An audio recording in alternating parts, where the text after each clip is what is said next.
What's up, guys? I'm back with another video. It has been so long since I've made a video, so I woke up today and I was like, you know what, I'm gonna make some lures for you guys. So today what we have is I'm just gonna make some lures for y'all, and we'll see how that goes. Hope you enjoy. Alright, so what you need for lure molding is you're either gonna melt down your own plastics that you have left over, or you can order some plastisol. That's obviously what I did. I ordered plastisol. I'll show you the process of melting that down later.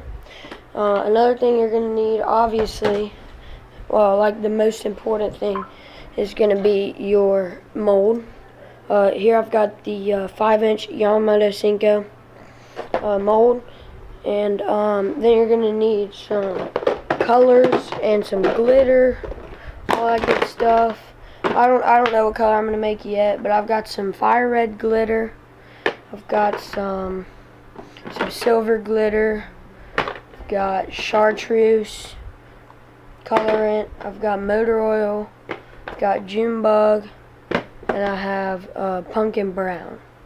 So that's my colors and glitters. I don't know. I might even try to make some chartreuse tipped. I don't know what I'm gonna do yet. I'll figure something out. Another thing you're going to need is your injector. Now the injector is a huge part of making lures, because what you do, you'll melt down your plastics, you'll put in all your colorants and your glitters and stuff, and then you'll dump it into the injector. You dump it into the injector. This will be down at the bottom like that. You'll just dump it into the top. You'll get your injector tip. You'll put that on. It'll be just like that. It'll just snap right on. Make sure you've got your gloves to do that, because I was doing it one time and I pushed down the injector tip and it shot out at me and got on my hand and I got burned. So don't do that. Another ingredient that I use, just sometimes I'll spray a little bit of Gulp Alive in there, just to get that scent going. You're going to need a measuring cup or any microwave safe cup you can find. Let's see what else I have. Oh, and now you're going to need a clamp. So you're going to have to hold your mold shut so that you can inject. And then last but not least, you're definitely going to need some oven mitts or some kind of heat resistant gloves. So yeah, let's get into this video and let's make some lures. Alright, so now we're going to measure out our plastisol. We're going to get it colored and then stick it in the microwave, and I'll get through that process in just a minute. Alright, so I'm going to measure out 4 ounces of plastisol into my measuring cup.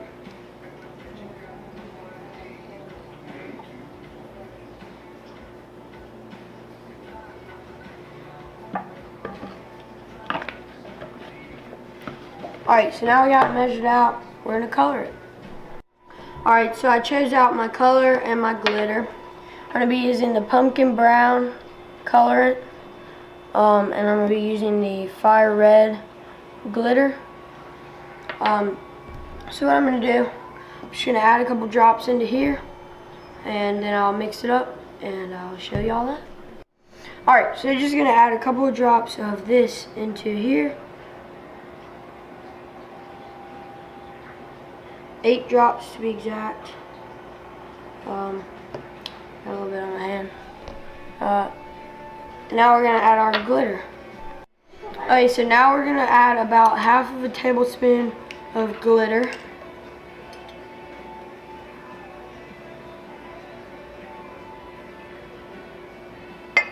Okay, so actually nowhere near half a tablespoon.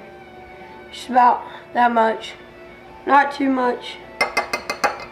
Just dump that in there. And now we're going to mix it up, and I'll show you all that. Okay, so I just use a barbecue skewer and just mix it up pretty good. Get that color and glitter all mixed up in there. Mix it for about 30 seconds, and then I'll show you all the microwave process. Alright, so now we're going to put our plastisol with color and glitter into the microwave. Right now, it doesn't look like much, like color-wise, but once you get it all heated up to the, once you get it heated up enough to put it in the mold, it will be the perfect color. So we're going to go 30 seconds at a time. Don't try and do it more than that, because it'll start to bubble and it'll come over and get all in your microwave, and you don't want that to happen. So we're just going to put it in the microwave 30 seconds at a time, get it out, stir it, and then once it gets to over 350 degrees is when we're going to go inject it. So when you're microwaving, get all of your mold stuff ready. I'm going to do that on the second round of 30 seconds, and so we're just going to take this out real quick. After the first 30 seconds, it's not that hot, so you can grab it just with your bare hands, but I would advise using oven mitts or some kind of heat protectant gloves to do that. Alright, now we're going to put it in the microwave for another 30 seconds, and we're going to go get our mold stuff ready.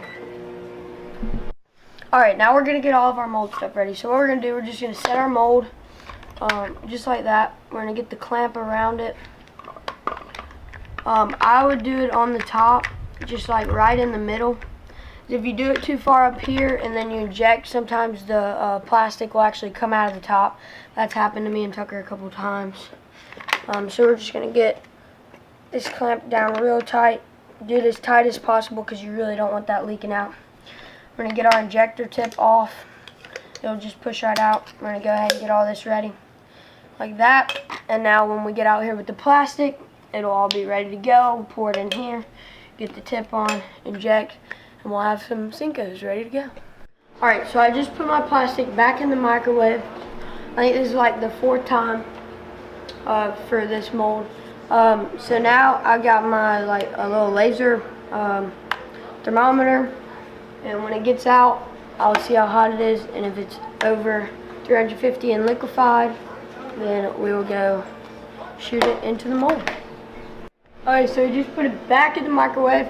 It is almost ready. It was at like 400 degrees, but it wasn't quite liquid enough. And so we're going to get it out, and hopefully it'll be ready to go shoot it. So let's go.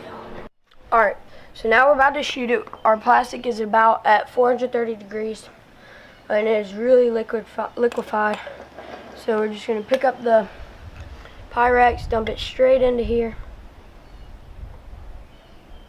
It's okay if it gets on the sides a little bit, just make sure you're wearing hand protection. Alright, so that's just about filled enough. Pick up your injector tip.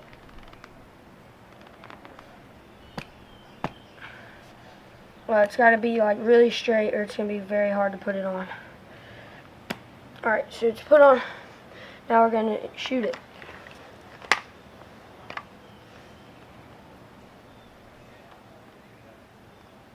Hold it for a few seconds after you are after you have it on top of the mold. Pull it off and top it.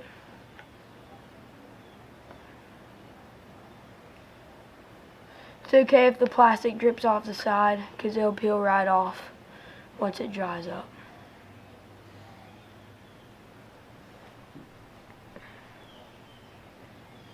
Alright, so what I'm doing now, I'm just trying to hold up this mold, because this clamp does not balance it very well. So just gonna sit here for about 3 minutes and wait on our plastic to dry.